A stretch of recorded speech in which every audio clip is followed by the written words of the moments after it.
It is also a way to help employers find the workers that they are looking for. This is something businesses have asked us for, and it is a win-win opportunity. And we invite any employer out there who would like to get involved to reach out. Massachusetts will continue to rise to this challenge. That's who we are. But I want there to be no doubt. This is a federal problem that demands a federal solution.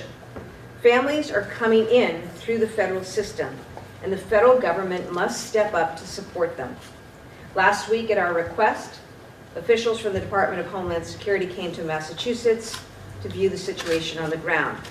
We want this visit to lead to action, because over months of multiple requests and meetings, we have communicated directly and clearly the needs we have here in the state. We need work authorizations. We've identified specific regulatory and guidance adjustments, as well as logistical improvements, all of which would expedite the review process and help families become more self-reliant more quickly. We also need funding to cover ongoing costs of providing shelter and services. Department of Homeland Security has acknowledged our very strong position that funding should be distributed equitably among the states, based on the pressure their systems are under. We need to see that happen. State and local budgets can only stretch so far. From this point on, the federal government must also meet its emergency management responsibilities directly. It will need to establish larger sites where more families can be sheltered and provided with basic necessities. This is something that has been done before in similar moments, and it must be done again. Ultimately, we need Congress to advance meaningful immigration reform and pass the president's proposed funding. Our delegation and President Biden have long called for and proposed these types of solutions. Here in Massachusetts, we have shown that we can move forward in a unified way from our shared values, but we can only go it alone for so long. It's time for the federal government to step up and do the job we need them to do. But today, we wanted to be very clear about the state of play and about new measures we are taking to address the current situation. And with more details and information, I'm now going to turn it over to our Lieutenant Governor, Kim Driscoll. Thank you, Governor. Good morning, everyone. Thank you, Governor, and welcome, General Rice. As you know, Massachusetts has gone above and beyond to fill the gap left by the federal government and meet the needs of families. In the first major bill the governor filed, we worked with the legislature to get more funding into the emergency shelter system. In the spring, we established the EA Incident Command Team, led by A&F Assistant Secretary Adit Bashir, to establish a coordinated approach across our administration. Our Office for Refugees and Immigrants worked with partners to establish a legal services program, helping families apply for work permits, housing, and services. This work continues every day. And in August, we announced the Massachusetts Migrant Families Relief Fund. Created by the Boston Foundation and administered by the United Way of Mass Bay, the fund supports everything from clothes and diapers to English language classes and legal aid. In just 2 months, the relief fund has raised $1.4 million. That's making a difference. We're grateful to our nonprofit partners and all of our donors, big and small. You can still donate if you go to the United Way of Massachusetts Bay website. In fact, we want to express our gratitude to all of our partners, some of whom are here today with us, who've been working tirelessly and out of deep personal conviction to help those families. I've talked before about moving ways that the local communities have stepped up, from town officials and schools to restaurants and local farms. We've really seen what Massachusetts is all about. But we also understand the strain this effort has placed on many Massachusetts communities over the past year. We know the current model is not sustainable going forward. That's why our message to the federal government has also been spoken with one unified voice. We have made multiple requests to the Department of Homeland Security for funding, resources, and work authorizations, as the governor mentioned. Those requests have been joined by advocacy from the Attorney General, the state legislature, the Mass Business Association, the Boston Archdiocese, and the Association of Independent Colleges and Universities in Massachusetts.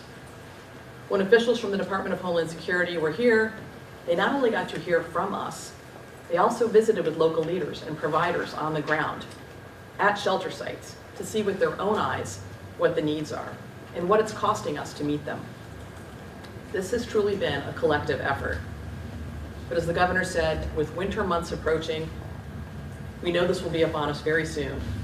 And we need everyone to understand, especially the federal government and anyone who would send newly arriving families our way, that we are at our shelter limit capacity. With 23,000 individuals in shelter, that's equal to the size of a small city spread out in 90 different places. From now on, we're going to be managing this system, but we cannot continue to expand it. We're going to manage it with our Massachusetts values, keeping the needs of vulnerable families at the center of our efforts. We're confident in our ability to move forward in this new phase as a team. General Rice is going to lead this work on the ground and serve as a resource for local officials and communities, and we'd like to invite him to say a few words. Thank you, Governor Healey and Lieutenant Governor Driscoll. It's actually good for me to be back in this historic building, and it's great to be teaming up with an administration that is doing the things the right way. I'm a longtime resident of Southampton in Western Massachusetts, and this state is my home.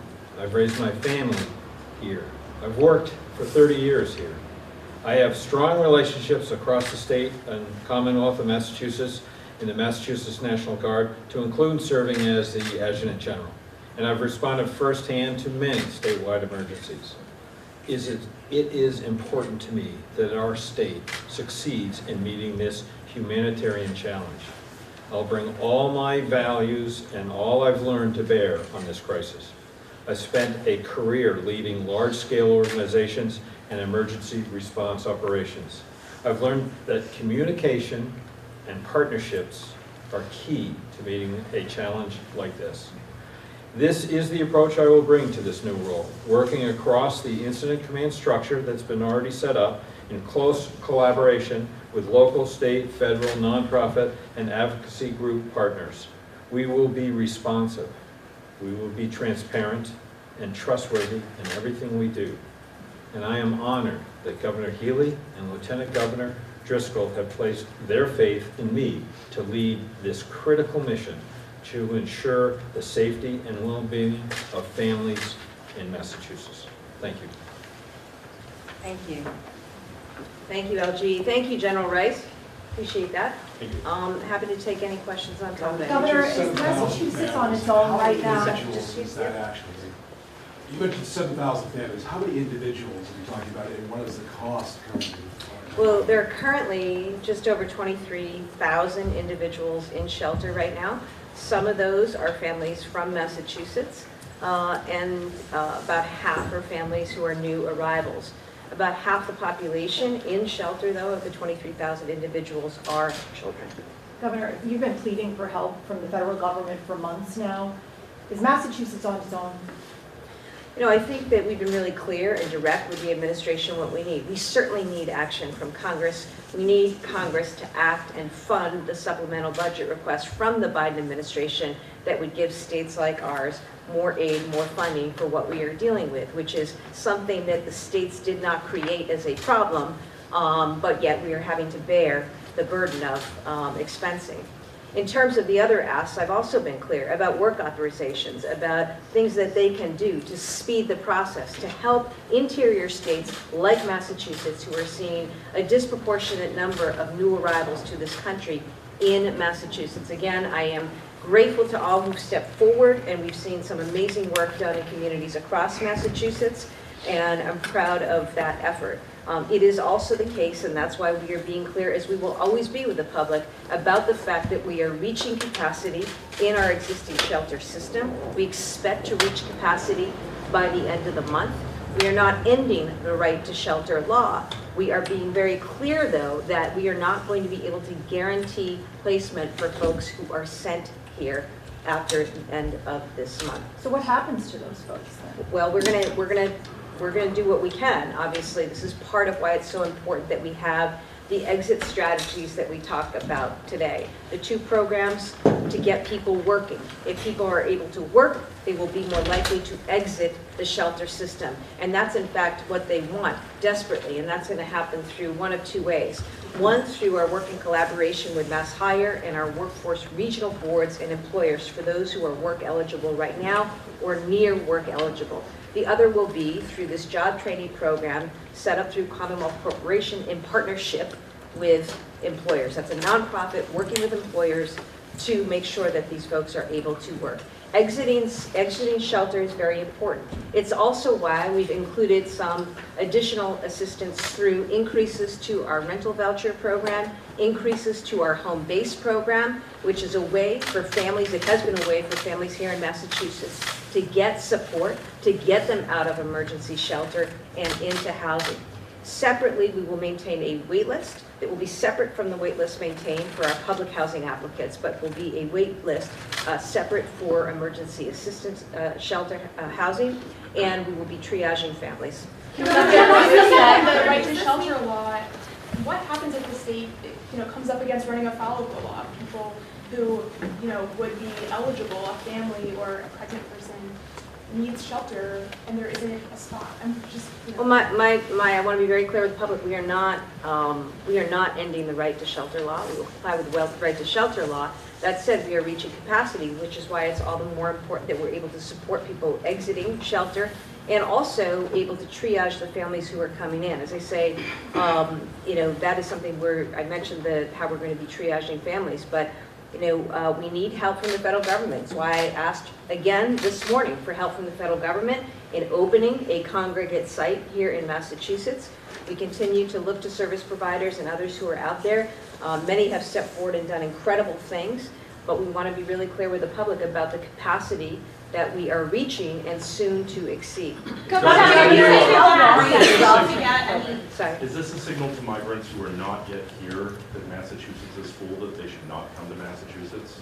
Well, it's certainly a communication that we are reaching capacity and therefore don't expect to be able to house people the way we've been able to house people in the existing infrastructure. Governor, how long will the job training program last, and how much capacity does it actually have to, I guess, how many people could it actually train at a time?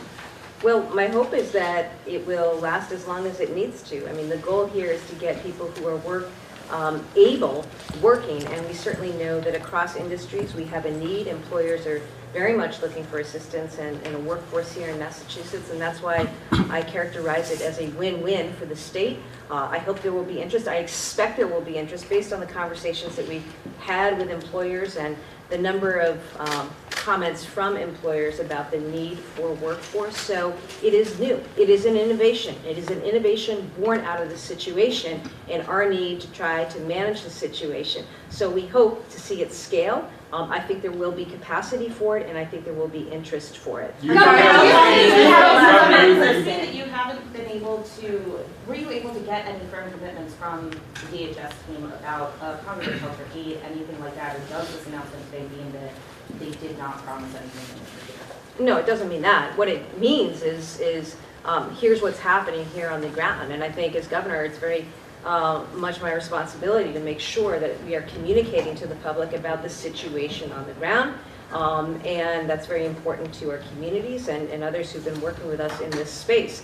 Separately, this again affirms my call to the Biden administration. In terms of last week, we had good discussions, and we continue to have good discussions. I think they know and understand quite clearly what it is that we are seeking, and those discussions are continuing. I'm hopeful that they will result in action soon for our state, but in the meantime, we can't wait. We can't wait around things like work authorization, and that is why we're instituting some of the innovations. But nothing should signal that the feds have said no to us, but we've got a situation to manage every single day as more families come into the state. Governor, are you limiting or do you plan to limit the amount of time a family can stay in shelter? Right now, we're just dealing with folks who are in shelter, working to get them exited, particularly some who've been in shelter for over a year. And what we are doing is saying that our ability to expand to find other locations has really dwindled. We've really done all we can in that space. And so that's why capacity has shrunk, which is why exiting people becomes very important, why triaging people becomes very important, and why being clear about what is and isn't guaranteed right now in terms of available emergency shelter for new arrivals. How realistic is it? There's around half of the families that are newly arrived here in the state. They obviously still have no work other authorizations. That can take a really long time. So how realistic is this program to benefit half of those families that are in shelter? Well, a few things have happened. I think due to our advocacy, we have gotten the Biden administration to move some on work authorizations. We have called for further adjustments there that will further expedite work authorizations. And we've also, as you know, brought on teams to work specifically directly with our service providers on site and residents to more quickly process those and make those work authorization applications and submit them. So that's good news. Separately, and we're not going to take our foot off the pedal when it comes to that effort. Separately though, that's why we've also stood up these new innovations around work, because people want to work, there is work available, let's make that happen. It will be good for everyone, and that's what those couple of new programs that we're announcing today are about. Okay, Lowell Sun. Hi, Governor Healey, Lieutenant and General. Any update on the ICC UMass Lowell property in Lowell? Just to say that discussions are continuing, conversations are continuing about that site. Nothing about today's announcement will change that. We'll continue to make use of hotels, but we've also seen some hotels take away their capacity or not renew contracts. And so it's going to be this balancing act as we go forward. But discussions still continue. As a follow-up real quick, is that one of the 90 sites that you mentioned, or are there sites like UMass Lowell that are sort of pending in your, let's say, your back hip hop? Yeah, it's 90 communities. Right. Okay. 90 communities, but we've Okay. got many more sites across the state. Provisions Okay. for in-state Massachusetts residents who find themselves needing emergency shelter, not new migrants, but any provisions, any special list or special reserved places for people who already are here? Well, look, we're very mindful of that. Again, everybody who is eligible will remain eligible. We are not changing right to shelter law whatsoever. We are telling the public clearly, though, that we are reaching capacity here in the state. We need federal assistance. We need the federal sites. We need federal staffing, and we need federal funding. We will continue to work in partnership, and again, I'm grateful to our local communities, our school districts, our service providers, our legal services communities, all who have come together in partnership. That continued partnership is needed in this next phase of what we are doing, and I appreciate General Rice's willingness to come on board and serve the Commonwealth in this time. We'll be back to you with regular updates. Would you be able to expand the shelter system? All right, we will have the press release in like 30 seconds to bring it down, but we do have to clear out the we have to join this crowd.